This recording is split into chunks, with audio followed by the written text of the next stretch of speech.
నేను కూడా శిశుమందిలో చదువుకున్నోడ్నే.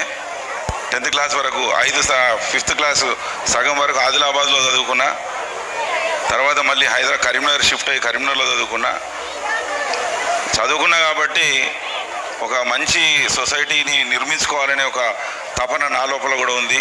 ఎందుకంటే మాకు మా టీచర్స్ అటువంటి విద్యాబుద్ధులు నేర్పడం జరిగింది. కాబట్టి నేను కంపేర్ చేస్తూ ఉంటే అప్పుడప్పుడు మా ఫ్రెండ్స్తో శిశుమందిర్ పిల్లలు ఎక్కువ లైఫ్లో దెబ్బతిన్నారా లేకపోతే బయట వాళ్ళ అంటే శిశుమందిర్ పిల్లలు లైఫ్లో అద్భుతాలు సృష్టించకపోవచ్చు, కానీ అద్భుతమైన జీవితాన్ని మాత్రం జీవించడం నేను చూస్తున్నా.